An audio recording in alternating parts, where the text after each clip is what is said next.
how many of you have like had a moment in your life where you had that incident that stopped any like movement forward and they had to say, no, you can't do this anymore? Anybody had that? Maybe it's an injury or something like that? Okay, round of applause, good. So what you don't know about me, well, that's my name, Chad Johnson. I'm the campus ministry apprentice here, and if you're joining us at mochurch.tv, welcome. I'm so glad you're here this morning. Invite your friends to probably the best sermon they're ever going to hear in their lives. So anyway, so I had this happen to me, and this was in, I had broken a lot of bones in my body, and I've prepared a medical chart to show you. Here we are. So I've broken 6 bones in my body in my lifetime, and so I'll start from the north and go south.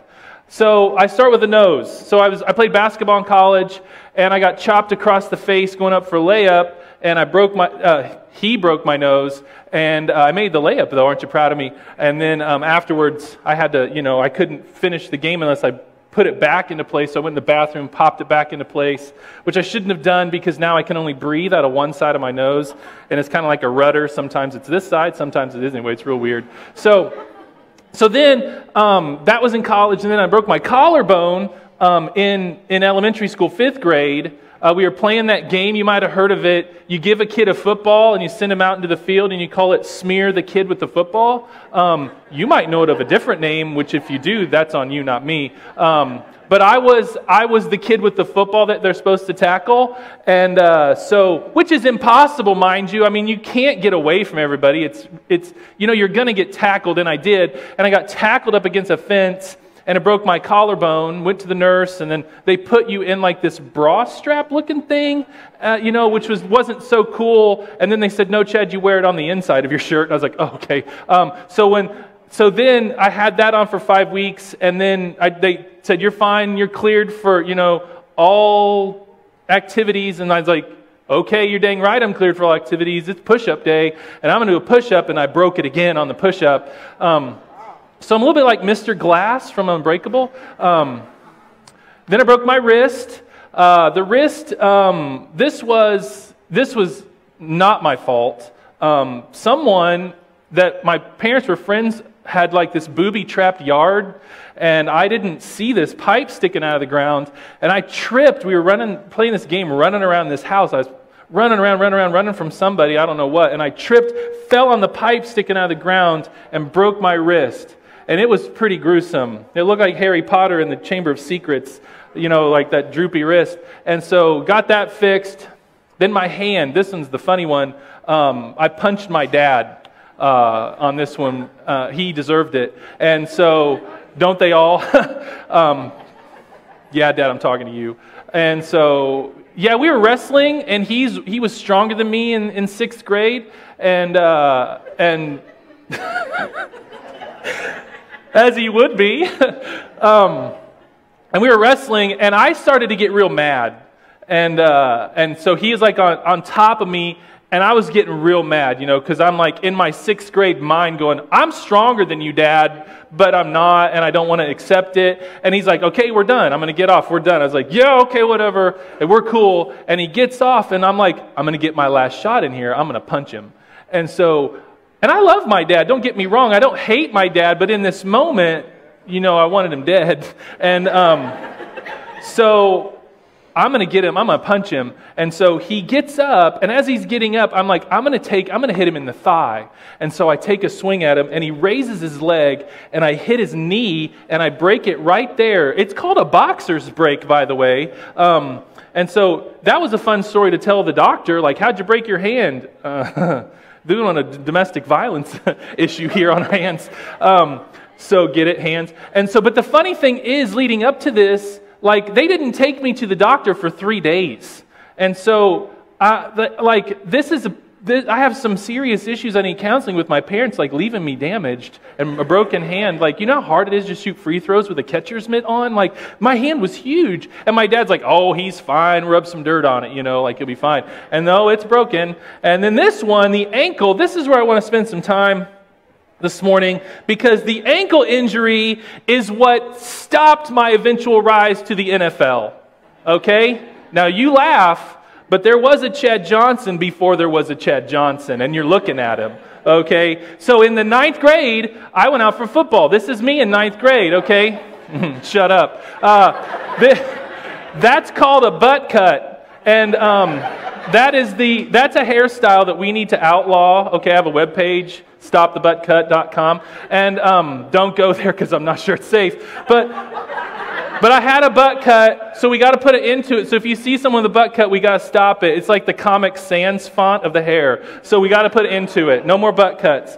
But that was me. And these glasses, these are the only choice. Okay, I just want you to know these are the only choice at this time frame, which was in the 1980s. That's all we had to choose from as guys. It sucked, but that's what it was. It was like, okay, I'll take the nerd pair. So they gave me the nerd pair. But this was me. This is before I put shoulder pads on. What you don't see here is like this chiseled, brawny, 112-pound, like raw muscle.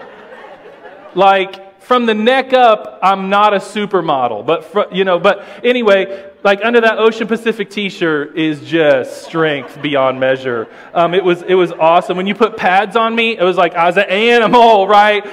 You're going down. And there was one game, like it was about to go down for the quarterback. Because when I started football, I didn't know much about it. Where I grew up in southeast Iowa, they had flag football, but they didn't have tackle football till high school. Now you can get into tackle football like when you're 4. And so, it's northeast Ohio, like you're born and hand you a football, like that's how it goes. And so, but here I am. They put all the best players on the back row, as you can see there. That's me. I'm pretty sure that's 86 is my number. It's either 86, 06, or 106. I'm not sure which. I can't remember. But that's me there in that team picture. And so I started out like, I want to play quarterback. Who doesn't want to play quarterback, right? Like, he's going to be the homecoming king and then get the ladies and all this stuff. I'm going to be quarterback because I could throw, okay, but I couldn't remember the plays. I was like, why do we have plays? Just go to the end zone. I'll throw it to you. You'll catch it. That was my thinking. And then, so I couldn't do that. So, like, put you at wide receiver because you can catch a little bit. Like, well, then you have to memorize plays too. And they just caught me in the end zone going, hey, I'm out here in the end zone. Like, I couldn't remember the play, so like, no, you can't do this, but we will put you at defensive end. Now, defensive end, in high school, there are no huddles in high school on the defense side, and I don't see the point of it. It's like, just tackle the guy with the ball. So they told me to tackle the guy with the ball, so I'm going to tackle the guy with the ball. That's what I'm going to do. And so there was this play, guys, I'm not kidding. It's like I can be there, right? I can smell the cut grass, and I can see the painted lines on the field, and I could smell fear in the other team. I'm right there, back there in 9th grade, and I'm on the line. I come off the line, and it was one of those plays, if you know much about football, the line went one way, but the quarterback went the other, right? And so he left himself exposed. And there I am. I'm just like, I'm going to snipe this dude. He has no idea that I'm coming. Like, he has no idea. I'm coming after him. He's looking the other direction.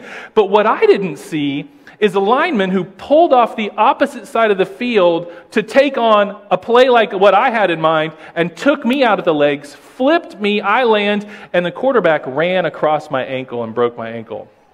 Now, I'm tough, right? So I get myself off the field on my own power. Why? Because there's cheerleaders looking. And you want to impress the cheerleaders because, I can't impress them with that butt cut, but I do have physical strength beyond measure. And so I get myself on the field. I go home that night, and obviously my foot inflated, and my parents took me to the doctor because this time they decided to be a good parent for some reason. So they took me to if you're watching, I'm so sorry.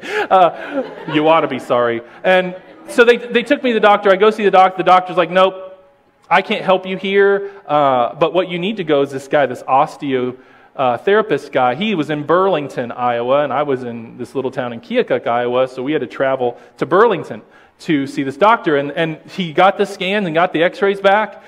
He said, well, here's what's happened. You've broken your ankle at the growth plate. And I don't know much about medicine at this point. I haven't watched enough ER to get used to it. So he said, you're going to have, we're not sure if your foot's going to grow. We don't know that. It's at the growth plate. We're not sure if your foot's going to grow. Or we're not sure if your leg's going to grow from the knee down. And I was like, that's not good news, but when can I suit up? Well, no. What you don't understand, Chad, is like, you can't. No, I'm going to play. Like Booby said, I'm going to play. And he's like, no, from what I see and from what it looks like on your foot, you cannot play football anymore. I'm like, you must be from Burlington. Like, who's paying you? You know, like, I'm going to play. My team needs me. You look at this. I'm a football player. Like, but that was in my 9th grade mind, was like, my NFL career's over. I can't, all the work, all the practices, all that time spent on the field, performing and earning the coach's respect and to feel like I deserve the place on the team is gone. It's just gone. So I decided to take my talents to the basketball court. And so, but it's easy for us, right, to get caught in that performance thinking. You know, and what I mean by performance thinking is, like, you might recognize this as a parent or grandparent or guardian or aunt, uncle who takes care of children, is like, no, my kid, have you seen the grades? Have you seen how smart he is, how good he is, how talented she is? She's going to be the one. She's going to be the one she's going to be amazing. You seen her play soccer? You seen him shoot baskets? He can throw a pass. He is so amazing. Like, have you seen how well they perform? They're so talented. They're so smart. They're so athletic. You know, we have this grand envision in our mind that these kids are going to go off and be pros at whatever they're doing. And some people will, could fund a small country with the amount of money they put up to get their kids into the spotlight, onto the travel team. Yeah, if I have to go to Columbus every weekend for the sports team, for the soccer tournaments, I'll travel, I'll stay in the hotels. We will fund this thing for our kids. We see this. There's all this thinking, and we see it breakthrough. I'll be the breakthrough artist. I'll be the breakthrough athlete. I'll be the breakthrough employee. I'll make it to the top in the shortest amount of time possible. Why? Because I'm great. Because I'm good. I'm the best. I'm really that good. And I'm going to make a lot of money doing it. Someone's going to notice. The right people are going to notice. I'm going to get the deal. I'm going to get the record label. I'm going to get the shoe contract. I'm going to get the corner office with the windows because I'm great. And not to mention, we got the shows that just inflate this performance thinking. We got American Idol, we got The Voice, America's Got Talent, which, let's all admit, the most fun part is to watch the people who are terrible at the beginning of it. Remember? William Hung? I mean, come on. And so social media makes it really easy to post all of our wins for the world to see. Like, there I am again, doing the thing I'm good at, doing the thing I'm loved, so everybody else can admit it and give me the thumbs up and give me the smiley faces, because I'm great, I'm awesome, I want all the glory, all the attention, I want more fans.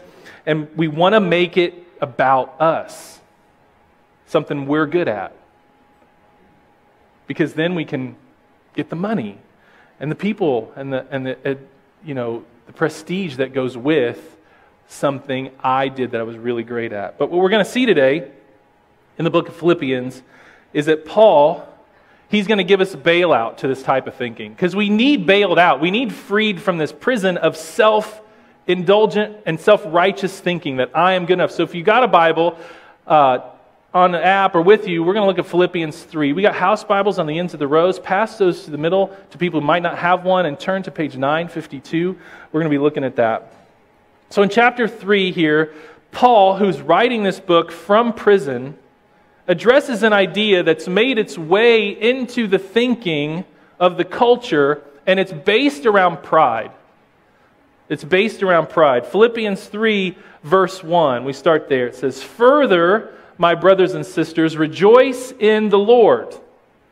Okay, just to stop there, he didn't say this, but for you and I here today, don't rejoice in yourself. Rejoice in Jesus. Your joy should be in Jesus. It is no trouble for me to write the same things to you again, and it is a safeguard for you. Which is simply, he's saying that I'm going to tell you something I've already said before. I'm going to repeat myself again. And hearing the same thing over and over again actually yields the behavior, actually yields the thinking that you might want to have, rather than just always wanting new information and new thoughts. But to do the same things that you've heard over and over can actually help you more off. Like Samuel Johnson, an 18th century English author, said this: people need to be reminded more often than they need to be instructed. Which is true. Like, we need to just do the things we've been hearing about over and over again. Let's just do that. And that's what Paul's saying here. I'm going to tell you the same thing again. Something you need to hear. Philippians 1, verse 2. Or 3, verse 2. "Watch out for those dogs those evildoers, those mutilators of the flesh. So I just want you to push pause just for a second. If you're trying to figure out what the heck is he talking about, I'm going to explain it. I'm going to get through the rest of what he says here first, though. It says, for we who are the circumcision. You're like, uh-oh, I'm distracted now. So let's just keep going. We who serve God by His Spirit, who boast in Christ Jesus, who put no confidence in the flesh, though I myself have reasons for such confidence. So here's the thing. If we can go back to that first slide just for a second. He's talking about the dogs, right? Those evildoers, the mutilators. Who is this? Okay? This is actually Paul kind of calling out the religious leaders of the day, who were the Pharisees. That was their title, the Pharisees. And these were a group of church leaders that were so bent on getting people just to follow the rules. That's one. And they were so bent on just being better than everybody else because they were the rule followers and because they were the people of Israel. Like they had ancestry and lineage, that they took great pride in who they were and who they were as people. And he's calling them dogs here. He's saying, be careful of these guys. Be careful of this thinking. The mutilators of the flesh. This statement has to do with this word right here, circumcision. So, let's get all the middle school laughter out of the room right now, because we're going to talk about circumcision. Yay. But here's the deal. Circumcision is a big deal in the Bible. It's a big deal in the Bible. In the Old Testament. Now here's the deal. If you're a parent here today, and you're like, thanks, Chad. This is a conversation now that's going to happen in the car on the way home. I'm sorry. But we need to make sure everybody understands what this means. Is that there was circumcision in the Old Testament that came through a promise that God gave to Abraham. Now, to set the stage, this happens in Genesis chapter 12. And God tells Abraham, I'm going to make you into a great nation. Okay? And this is his keynote address. You're the audience. We're going to be a great nation. And the people are like, woo, great nation, yay. And he's like, you're going to be more numerous than the stars in the sky. Whoa, that's cool. You're going to be more numerous than the grains of sand on the beach. Wow, that's amazing. You're going to be ushered into the promised land. Wow, we're going to get a new home. That's amazing. Fellas, hang on a second. All the males and the babies on the eighth day have to be circumcised. I'm pumping the brakes.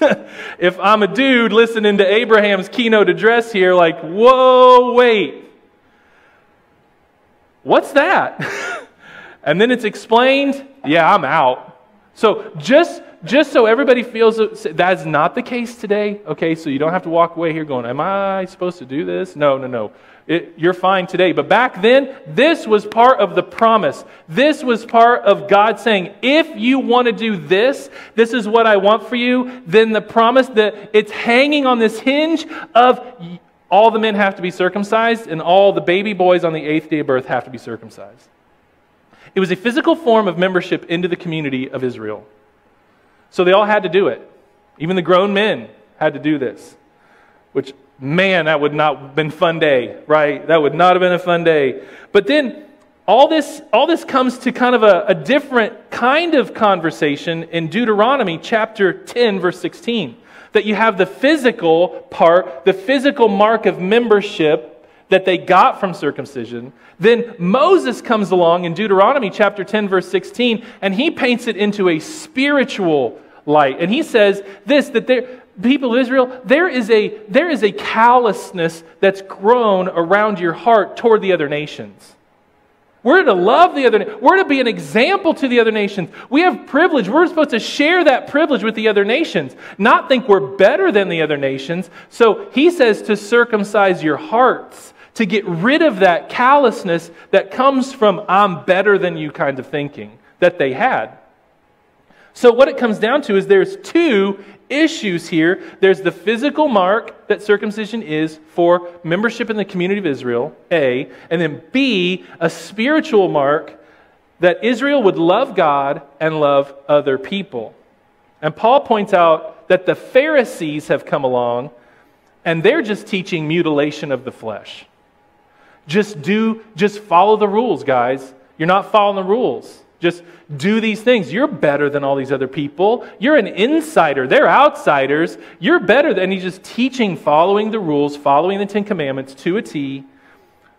And Paul's saying here in verse 2 and 3 that those who are of the spiritual circumcision will do three things. We'll do three things. We will serve God, we will love Jesus, and we will be a people who focuses on Jesus more than we focus on physical marks of membership.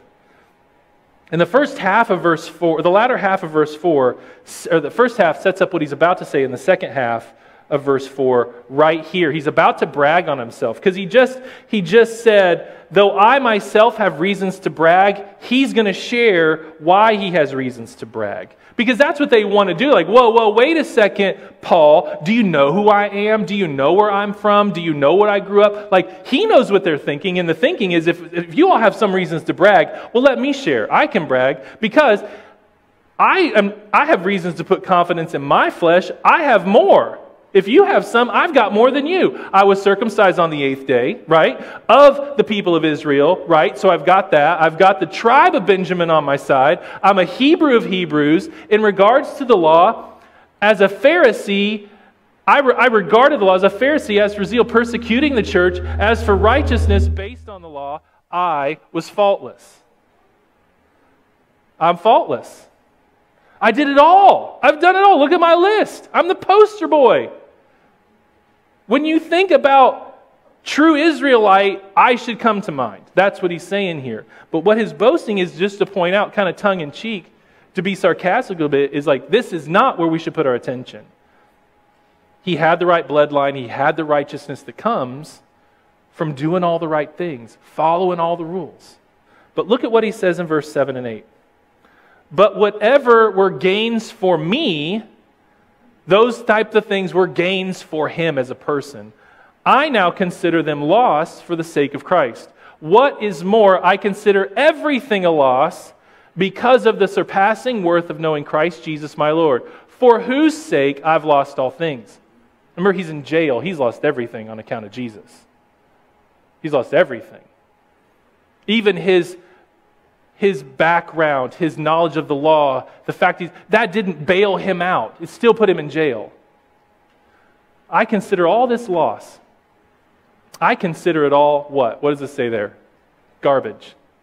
He compares all of that stuff to garbage, to trash, which to the Israelite thinker is a huge offensive thing to say. Wait a minute. You're saying all that stuff is worthless, it's pointless, it's useless? We've been teaching this stuff for millennia to people. This can't be true. And he's saying, no, I'm not saying it's not true. I'm saying if the performance of what you've done for yourself is only based on what you can do and where you came from, what neighborhood you grew in, what car you got, what job you got, it's pointless compared to Jesus. All of it.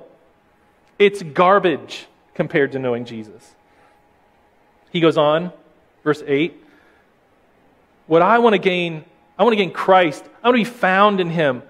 Not having a righteousness of my own that comes from following the law. That doesn't earn you anything. Following the law doesn't earn you anything with Christ. But that which is through faith in Christ, the righteousness that comes from God on the basis of faith. That righteousness comes from Jesus alone. It doesn't come from being a Hebrew. It doesn't come from being in the tribe of Benjamin. It doesn't come from being a careful rule follower. It doesn't come from all those performance things. It doesn't come from that. It comes from faith in Jesus. I want to know Christ, yes, to know the power of His resurrection and participation in His sufferings, becoming like Him in His death, and so somehow attaining to the resurrection of the dead. So what does this mean for you? What does all this mean for you and me? So let's just get kneecap to kneecap, eyeball to eyeball. Let's think about this question. Do you really want to know Jesus, or do you want to keep making a big deal about you? Do you really want to know who Jesus is in your life and what He can tell you about yourself, or do you want to just keep telling other people about yourself? And you know, the prestige and the fame that goes along with that. Because this is true when it stops being about your kids, or stops being about the travel team that you coach, or the business that you own, when it stops being about the sport you play, or the fact that you're first chair in band somehow, or that you're at the top, you're the valedictorian to be in your class. When it stops, it will stop, and that thing that gives you the sense of identity that you have now will be gone, because it will be gone. You won't always have kids at home. You won't always be first chair. You won't always be valedictorian. Those things will be in the past. When it all stops, what will you go to? What will you go to? What will bail you out then? Back when I lived in Indianapolis, I played in this basketball league, and I got to know this guy, and he used to play basketball for University of Miami, the one in Florida. And so I always got those confused, which one was which one was Iowa, or which one was Ohio, which one was... Anyway, I don't want to sort that out right now. I'm confused by it. But he went to play University of Miami, and he had all this Miami gear that he wore. He was an amazing basketball player, by the way. But I asked him, I got to know him a little bit. I said, what do you do for a living? And he said, well, I counsel professional athletes and ex-college athletes after they've had a career-ending injury. I was like, there's a business for that? He's like, yeah, and it's a booming business. And I was like, really? This is so fascinating to me, because what's that like for them? He's like, well, most of them went to college, and most of them graduated with a degree, but they never had to use that degree because they were a pro, right? Or they didn't have to focus so much on it in college because they had the college, the sport that they were in that demanded so much of their time. So what happens is, when that's over, they have no idea what to do with their lives when it's over. They got no clue. Why is that? Because I was like, I don't understand. Help me, walk me through this. What stops them short? He's like, all their life they've been told, you're amazing, you're great, you're going to be the one that gets the shoe deal, you're going to be the one on the cover of Sports Illustrated, you're going to be the one that's in a movie, because you're amazing. No one's ever hit a baseball like that before. No one's ever pitched so well. No one can shoot and hit so many free throws in a row. You're amazing. You're incredible. Their parents told them that. Their friends told them that. Their coaches told them that. And then all of a sudden, a life-ending and career-ending injury stops all of it. And now they're face to face with, who are they? So he's like, it's a lot of counseling. It's a lot of just helping them identify who they are, months and months to wrestle through the emotions and the habits and the feelings. And that's you and me if we're not careful. You and I have the capacity to put so much attention on what we do and who we are, that if we miss it, we'll miss out on the one that did it all for us in Jesus. Because we want to think it's on us. We want to think that we did this. We want to think it's because I earned this. And I did this for myself. And Jesus wants us to know this, because if we don't recognize this and throw it out like garbage, then we will be the most famous person in our own minds. And God can't have that. It's all useless compared to what Jesus did on the cross for us, is what Paul's saying. All that stuff that, yes, it is true, you're a fourth generation Northeast Ohio, and that's awesome and that's great, but compared to knowing Jesus, that's garbage. I've coached 4 years of basketball, and we've gone to the state, blah, blah, blah, so many times. Yeah, that's fine, and that's great, but it's useless compared to knowing Christ. That stuff that you're about is useless next to knowing Jesus. And what Paul's saying, I want to know Jesus more than I want to know those other things. So, what if you and what if we were to take out the trash, so to speak, in our lives? I think what we first got to get our heads around is why are we doing this in the first place? Why do we do this? Why do you and I do this? And then why should we throw it out? Well, I think the reason why we do it is simple, is we want to steal attention from God. Now, you may not admit it like that, but we want fame for ourselves. And when we get fame for ourselves, that fame for ourselves eclipses God's fame. You follow me? It gets in the way. We want it for ourselves. We want to be liked for what we do. We want attention for what we do. We like it that we live in this certain neighborhood. We like it that we drive this certain kind of car. We like it that we have this, certain kind of job, career, whatever. It gives our lives a deeper sense of meaning. It gives me some street cred because I have a need to feel accepted. And if I perform this way or do this thing or have this thing, I'm going to get the acceptance that I want. So I'm going to focus on that thing that's going to get me attention from people. And what we got to understand and get our heads wrapped around is that you've already been accepted by Christ. He loves you unconditionally. Next to knowing Jesus, there's nothing else true about you than what Jesus has to say about you. Right? And those things that you're good at, the performance that you might have in your life that you're really good at, that came from the Lord. That didn't come from you. That's a gifting. And when we steal it and take it for ourselves, we are not giving it over to Christ, who's going to take it and do something amazing with it. So what if you and I just confessed, I need to put some of that stuff in the trash and I need to quit focusing on my own performance. And we quit emphasizing that and emphasize Jesus in our lives. What if we stop missing, Mo Group because of a sporting activity or church because we're, at another sporting thing or a job thing? What if we redirected, our income stream to something that wasn't trophies on earth but trophies in heaven? What if we just shifted and got rid of this kind of thinking and glorified Jesus with these things? Because here's the bottom line. This is true, right? What you can do is not because of you. What you can do is because of Jesus. He gave it to you. He deserves it back as an offering, as worship to Him. So what we can do is only through Jesus. So if you're a coach and you're like, well, how do I apply this as a coach, Chad? What do I need to do with this information as a coach? Well, I think you should throw the playbook out on winning. Like, whoa, wait a minute. Isn't that the point? Well, I think the point is to love kids over wins. Love kids more than you love winning. Love kids more than you hate losing if you're a coach. Love kids. Don't make it about the wins and losses. Make it about the kids. Loving kids. If you're a teacher, same thing. Love kids. If you're a parent, guardian, aunt, uncle, who you're taking, love the kids more than the grades they bring home, more than the baskets they score. Love your children. If you're a boss, love your employees. If you're an employee, love your boss and be a great employee. Why? Because it shows off Jesus when you're like that. But Chad, you don't understand how good I am. No. It's not how good you are, it's how good Jesus is. That Paul's saying, we want to focus on those things. And why do we want to focus on those things? Well, he says it in verse 10. I kind of ran through it, but here's what he says in verse 10. I want to know Christ. Yes, I want to know the power of His resurrection.